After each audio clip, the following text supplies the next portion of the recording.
right into the wild card round recap. Starting out with Browns Texans, and honestly, if you were really riding behind the Browns and this whole story about Joe Flacco leading them to a Super Bowl after coming off the couch less than a few months ago, that got ruined immediately. The Texans got a huge, and I mean huge, upset win against this team. I was worried a bit that, with Denzel Ward being in, it would be a bit of a struggle in terms of the passing game. Because, usually you have the duo of Greg Newsome II and Denzel Ward just completely locking down wide receivers. I don't give a fuck about Martin Emerson Jr. He's a liability. But typically when you have both of those guys in and healthy, it's a bit of a struggle. And, this defense had been playing well all season.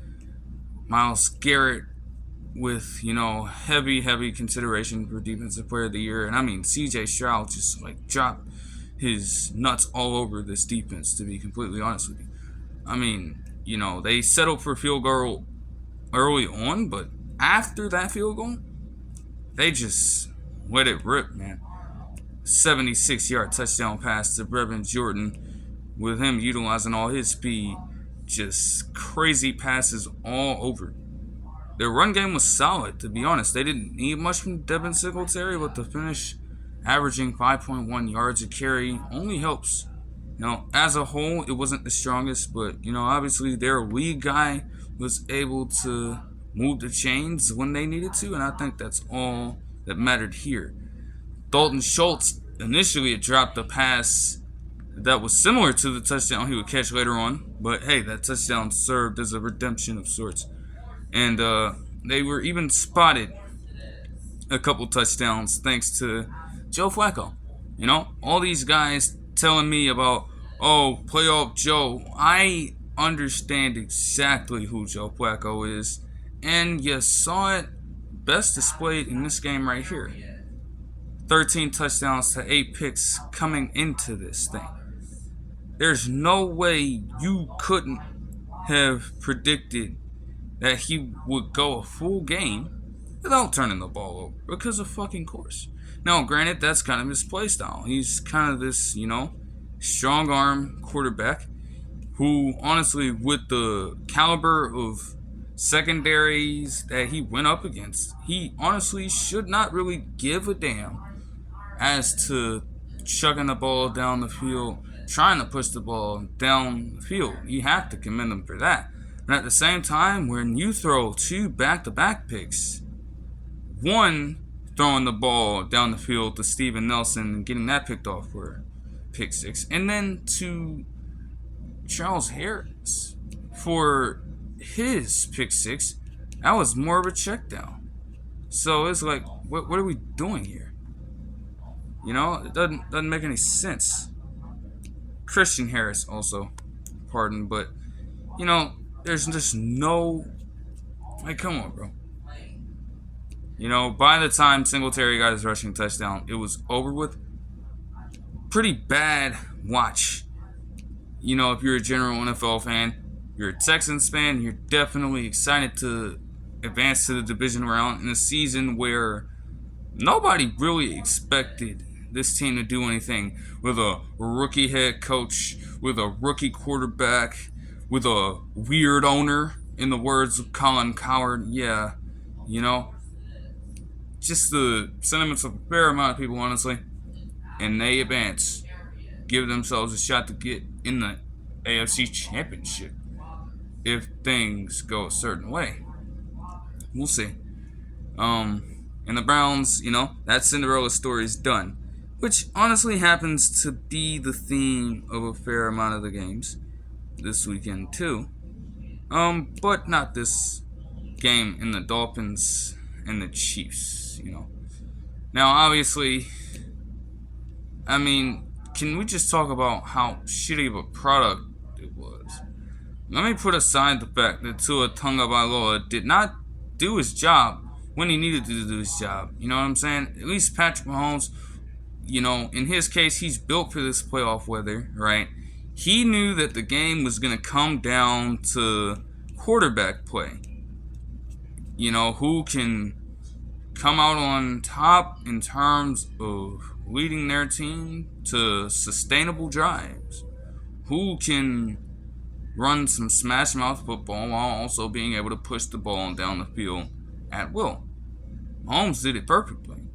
And in terms of using your legs to extend plays and pick up first downs, well, of course, Mahomes had that advantage too. As if he hasn't already shown you this before in the playoffs.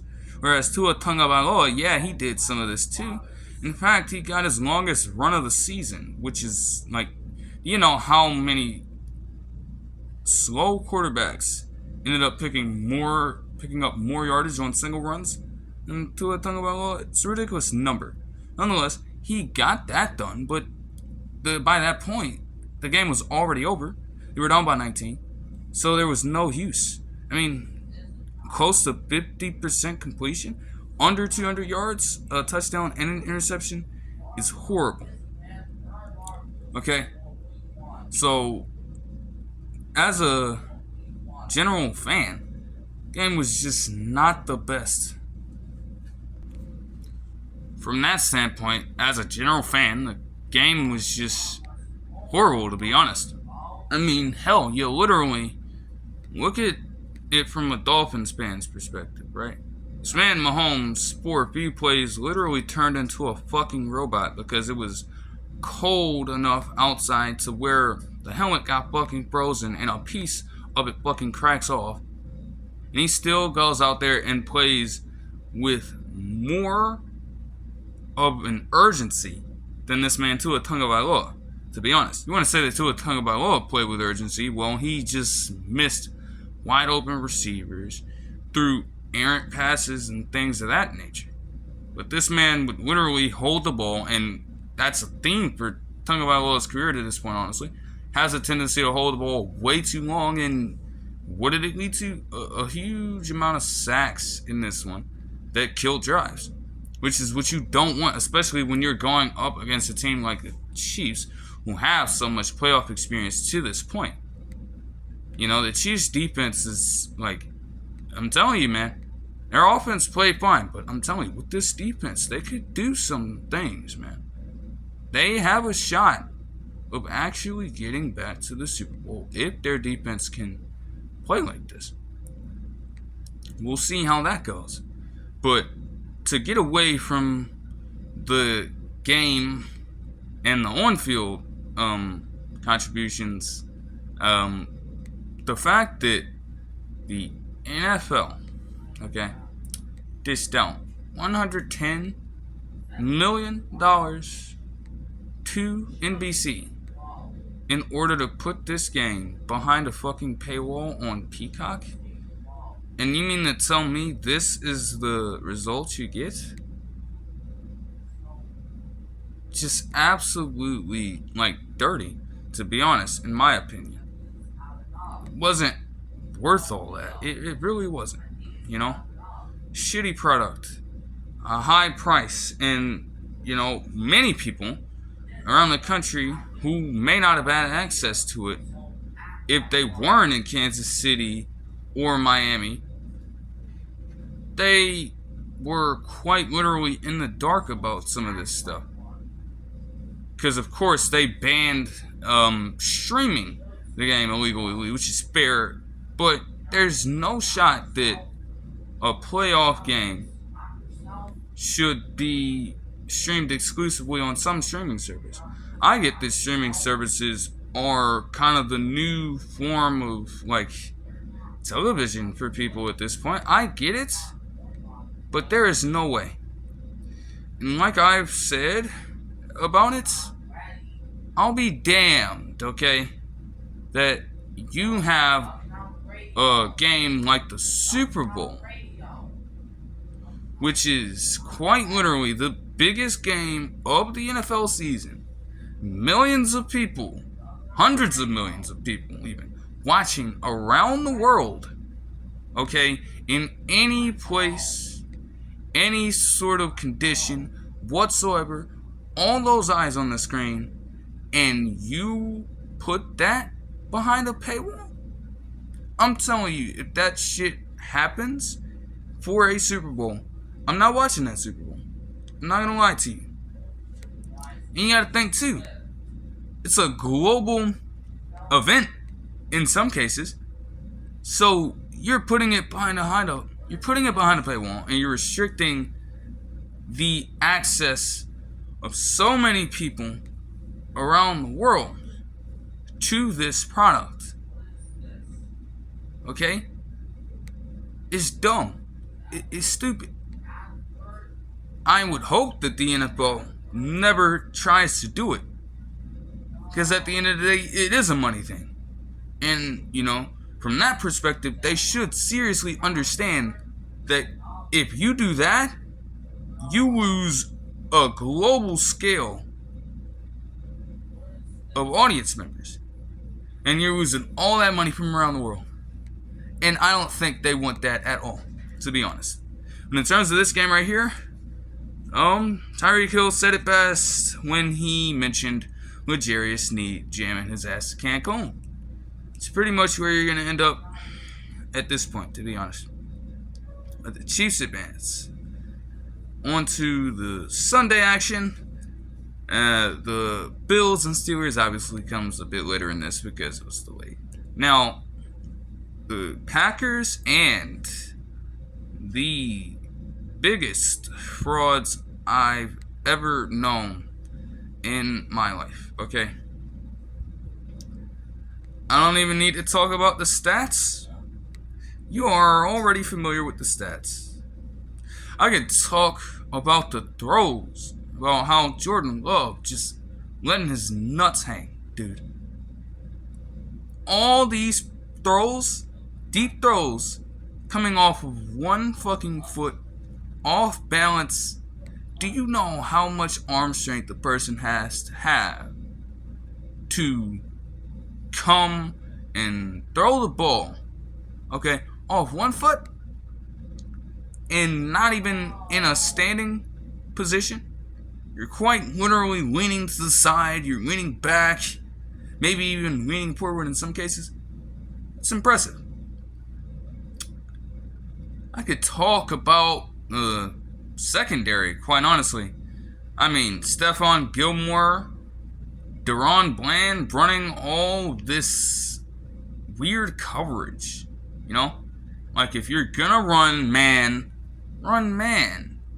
If you're gonna run zone, run zone. It seemed like for whatever reason these two were trying to do a combination of both on any given play. And it just left so many wide open holes in the defense. And then on plays with no safety help, well, then you're just screwed. Now the safety has to do his best job to get involved in the play, and he's too far out of it by that point. But what I want to talk about, like this damn team that lost by fucking 16, and quite literally, it should have been way worse than that. They were losing 48-16, okay? So before all of you out there say that this was a close, hard-fought game, don't even think about it. That's why you watch a full game of sports, alright? Don't try to be a box score watcher for this one. You need actual context. They were down 27-0 a little bit before halftime, and 48-16 in the early fourth quarter. Okay? Do you know how embarrassing it is when you are a team in the Dallas Cowboys? Matter of fact, again, I'm sticking with what I said. Mike McCarthy's the reverse Arthur Smith.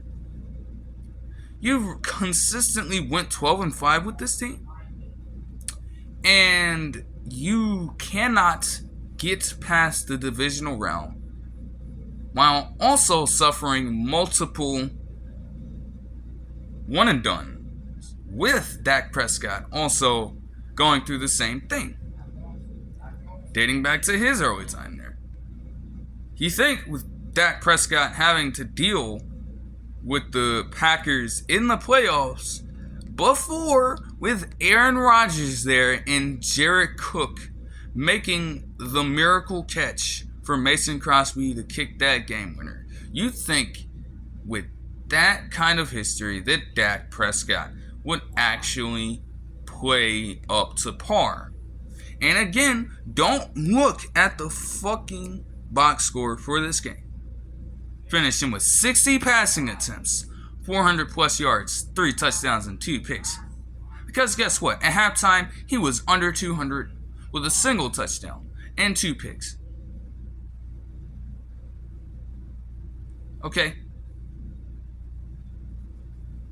The Packers have more wins in AT&T Stadium in the playoffs than the Cowboys themselves did.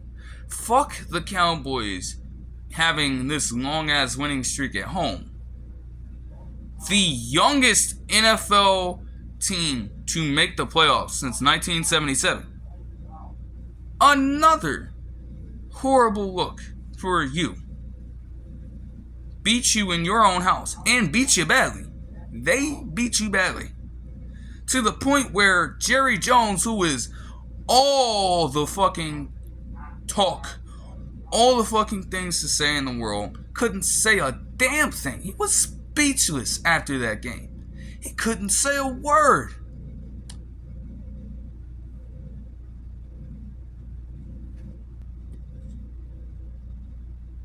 At what point do you stop all the talk and say to yourself, maybe it's about the time to start putting actions into play here? Do whatever trades are necessary, fire whoever needs to be fired, hire whatever coaches you need to hire, etc., etc. The last time these motherfuckers made a championship game appearance, let alone a Super Bowl,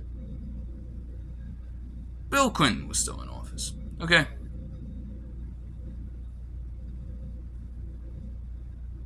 Tyrese Halliburton had yet to be born.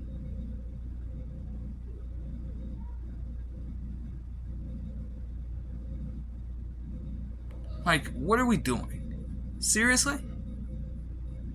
Shit. Bill Belichick and Pete Carroll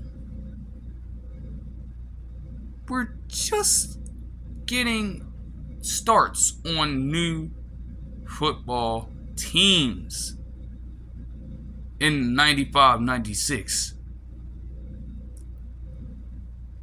And obviously by that point, Belichick was not even remotely in his position where he was now.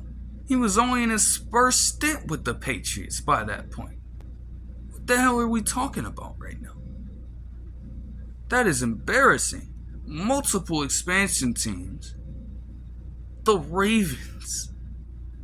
The Jags. The Texans have more playoff wins in this time span. And all the Texans, if the Texans somehow pull it off, even their one and only potential AFC Championship appearance would be more than the Cowboys have had.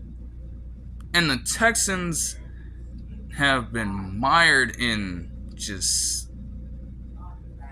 like delusion for the past few years, man. Their early years were just hell. They've been bad for so long, and yet they can still potentially get there quicker than you have. At what point do you cut all the talk out? Because this is seriously getting embarrassing at this point. I really do expect Mike McCarthy to be fired at some point. You know?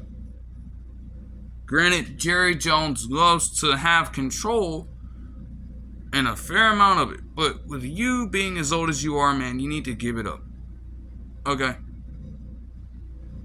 You do not have the time and the energy to consistently focus on every aspect of the organization, even if you so badly want to.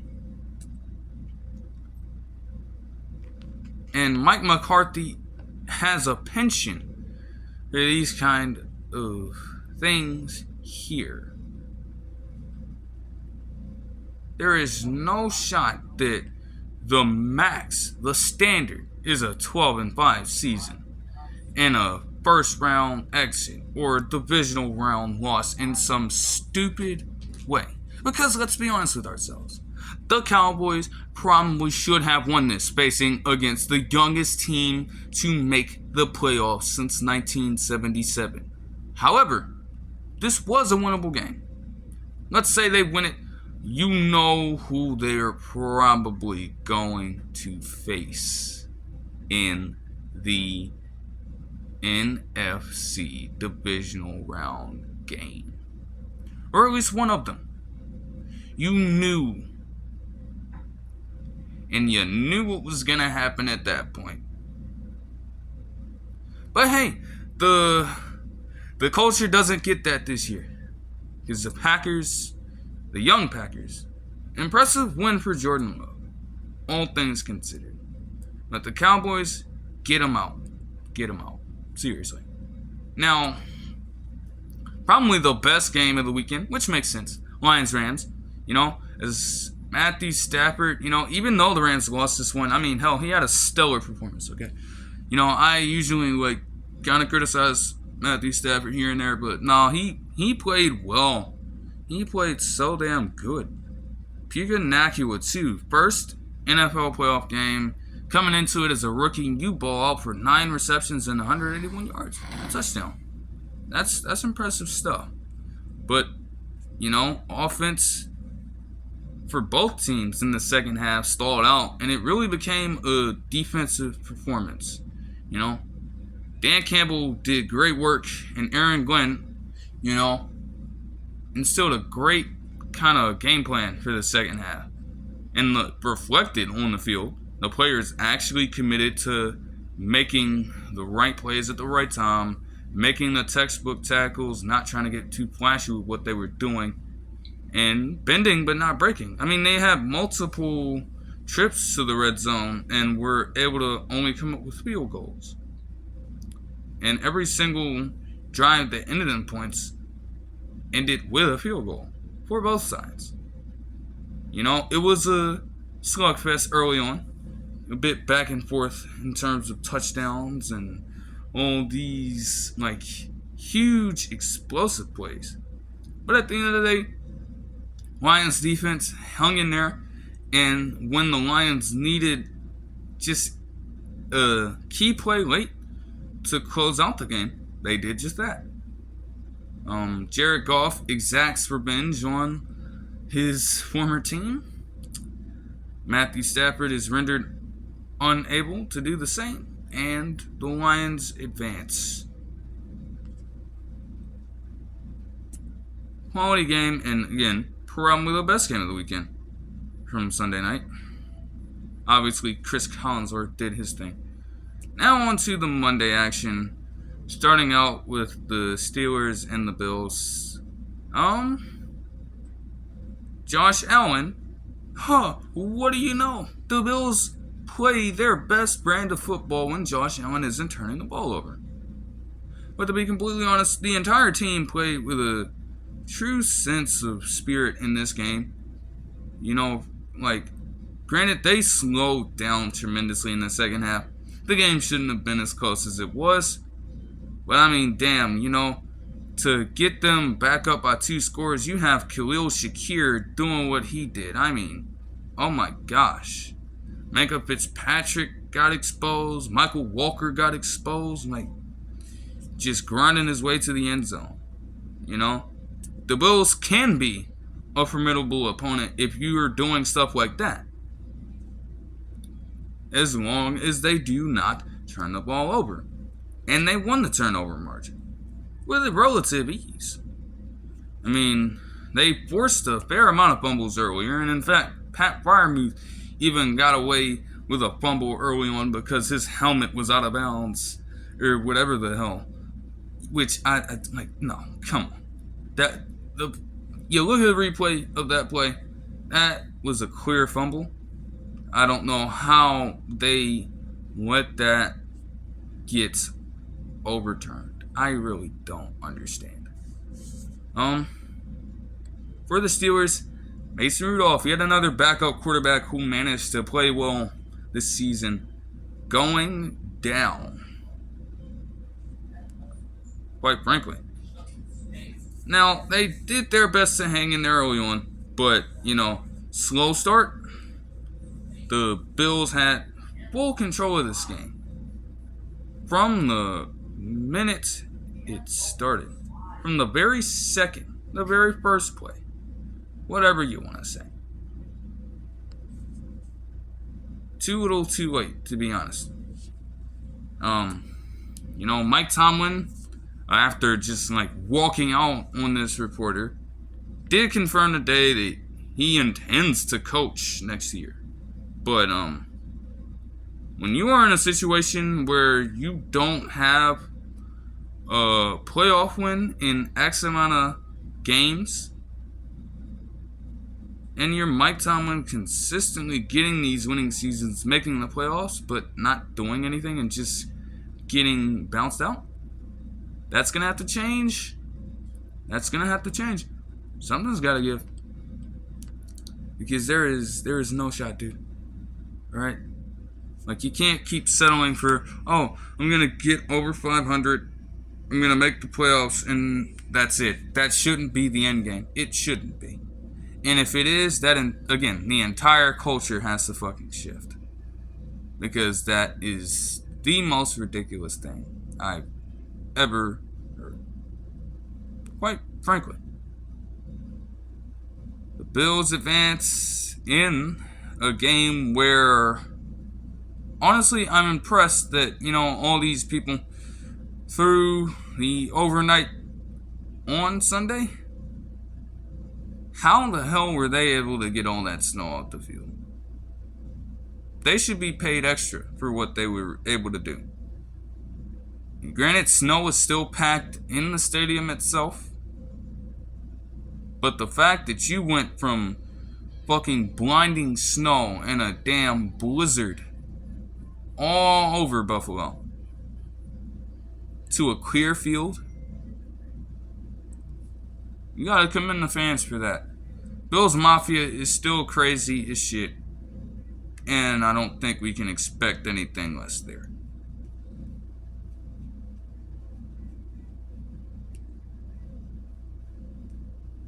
And, George Pickens is just, it's you can throw all these tempers you want, but let's be completely honest.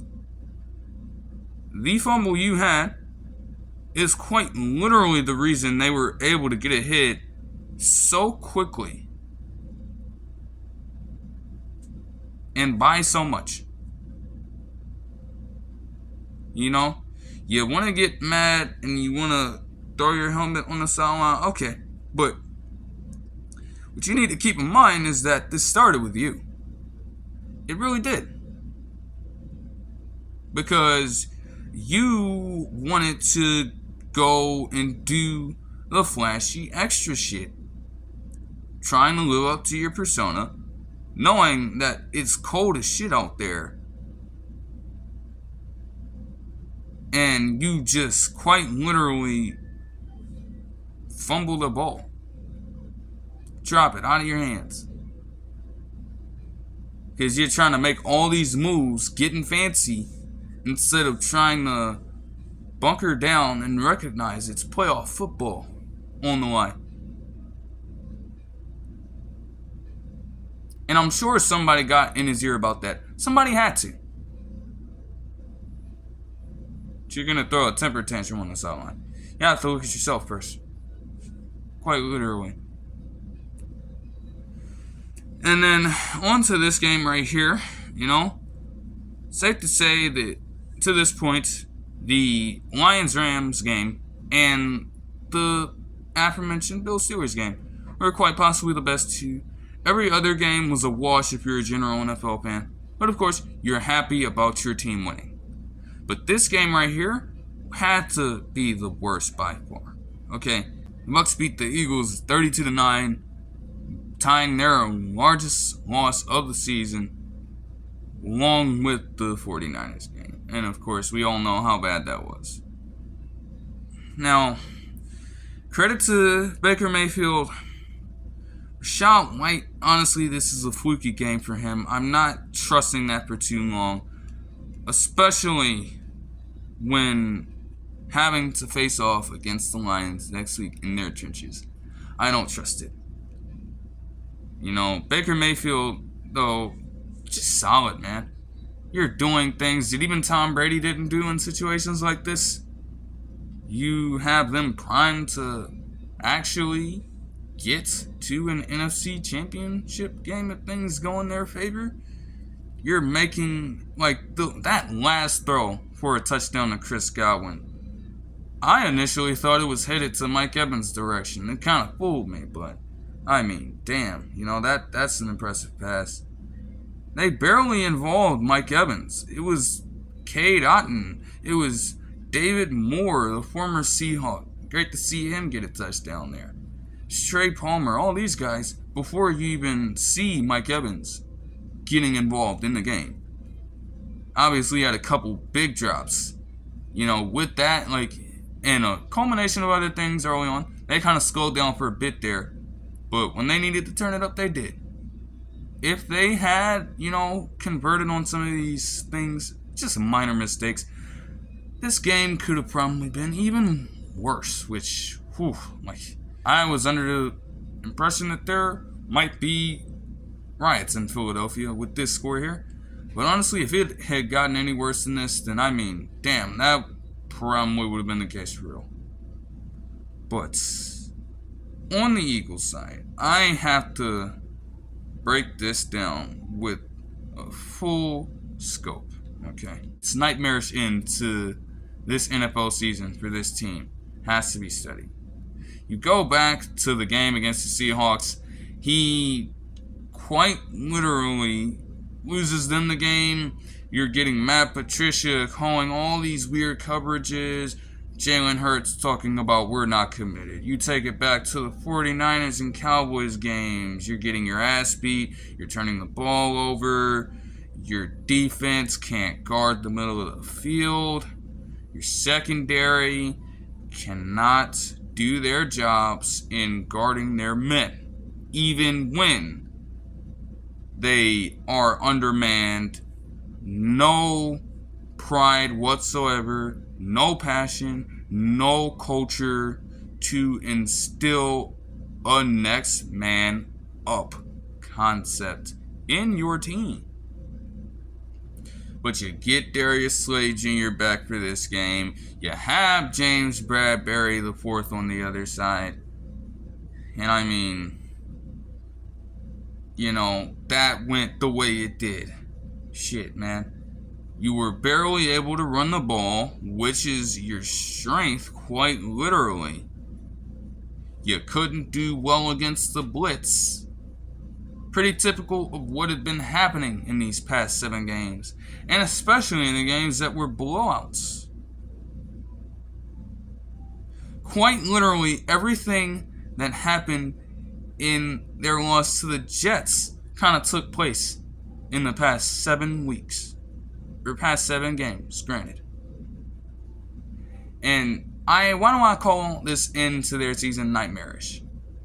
To say a collapse, to call it a collapse, would be very generous.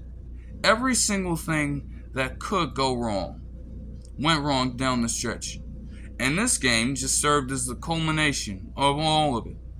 All of the bullshit. No balance at all. You're forcing Jalen Hurts to throw the ball 35 times, which even for him is a stretch. You only averaged 2.8 yards a carry. You couldn't run the ball.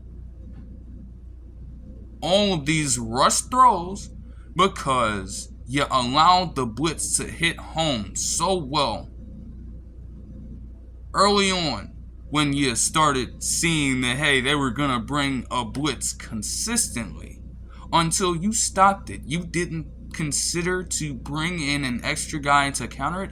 You didn't consider this one time. Don't. The tackling. I mean, a fair amount of these games, man. But this being the most egregious. What the hell are you doing on defense? Not tackling. And what did it end up leading to? So many big plays on the other side.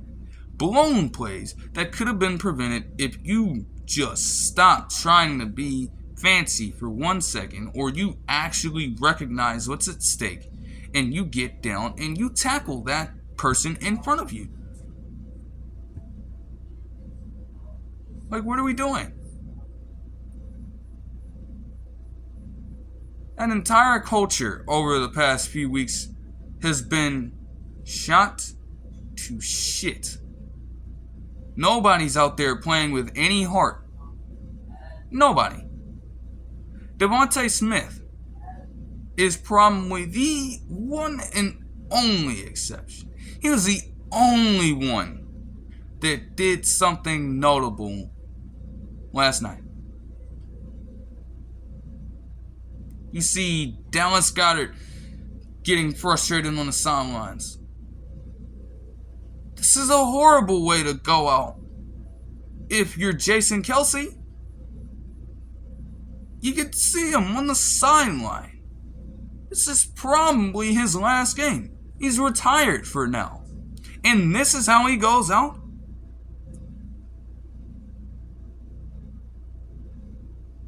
He's not even crying, probably, because of the fact that they lost this badly. They show no resistance. They show no passion, no desire to come back and make this a game. They really didn't. The Bucs had full control of this game, and they walked all over this team. That's horrible. A fair amount of analysts are under the assumption that something went down. And maybe that's true, because the culture in that locker room to finish the season out was absolutely non-existent. You have players not talking to the media and quite possibly not becoming unitary at all. At any point. No one leader in that locker room. Just a bunch of voices just talking, doing whatever. Where the hell is the idea of being a team? I understand that AJ Brown was hurt. Don't give me that shit. I understand that Shane Steichen was going to be a huge loss for this team. And granted, I expected that to be the case early on in the season. And to be honest, it ended up being the case. But they were winning so many games, they were getting away with so much. The Jets got the major win, and still they were able to get away with a little bit more. And then the 49ers beat them, and Nick Bosa says what he says. But even before that point, you could imagine how teams adjusted to the Eagles' game plan. So how do you, as the Eagles, continue to stick with whatever it is you were doing at any one point? By the end of the season, you became probably the most predictable team in the league. If not you, your counterparts in the fucking Cowboys. How ironic is that? Nonetheless, you were not able to instill any balance in your offense. And if you took away the run from this team made them one-dimensional in the passing game, you were going to stand a good chance of winning. And what do you know? 1-6. Second to last or last in the NFL in major metrics relating to offensive output. Losing games on average by 12 points. You probably deserve to lose this game. And even then, the fact that it happens in this fashion right here serves as a disgrace to your entire fan base. It really does. No sense of pride or passion at all in this team. Nick Sirianni doesn't hear anything from the Chiefs fans. Well, where were you at, Sirianni? Should he be fired? No. But when you have players playing like that, putting that garbage out on the field, something has to change at some point. What is this mindset you have?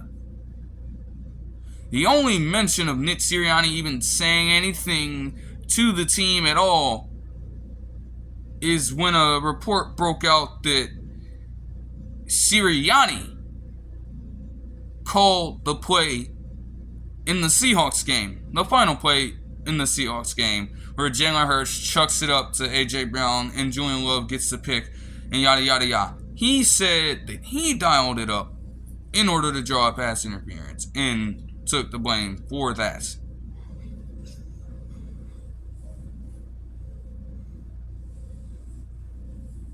But where was this throughout all of the strife over the course of these last 7 games? Because it clearly wasn't consistent enough. When you are finding yourself with the same results on a week-to-week basis. The one win they got was barely clean. You barely beat the Giants, and then they whipped your ass to close out the season.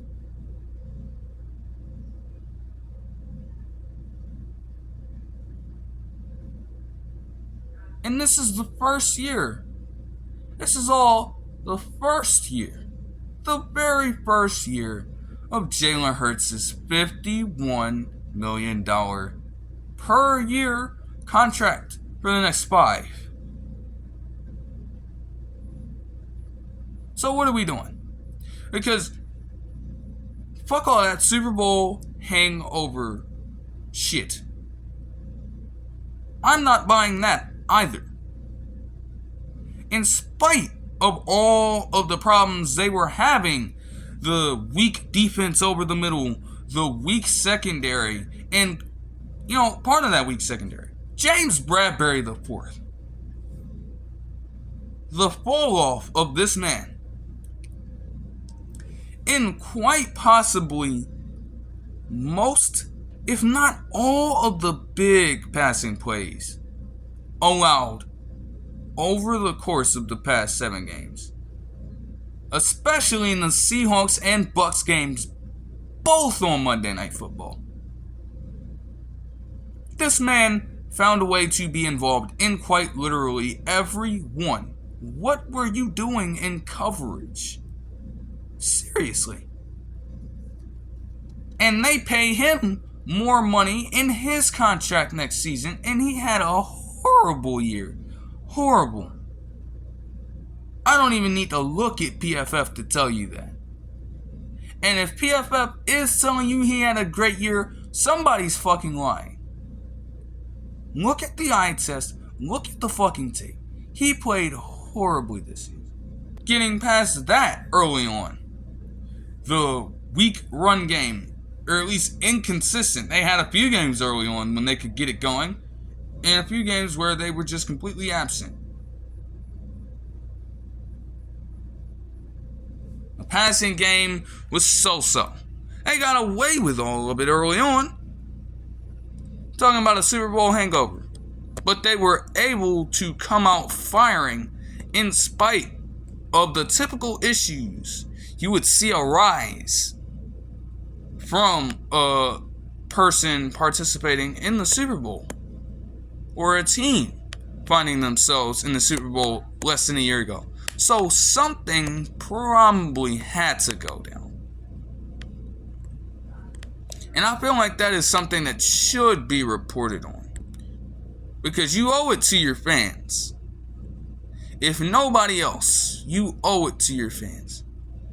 Because they had to sit through this entire season thinking, at 10-1, that they were going to be all good. And then you go 1-6 in your last 7 to close it out. That's horrible. It's so horrible. And they deserve better in a situation like that. They really do. This team is probably slated to lose more free agents as well. They're going to lose Jason Kelce. So there are a variety of ways that this thing could go.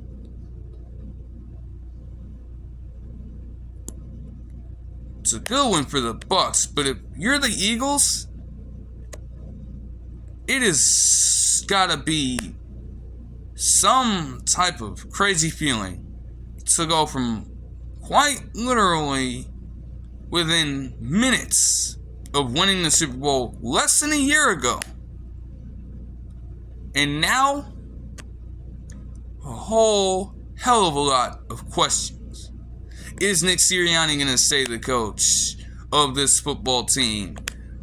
Is there a need for, better secondary? Do we let go of Bradbury? Was paying Jalen Hurts the right decision? Etc., etc.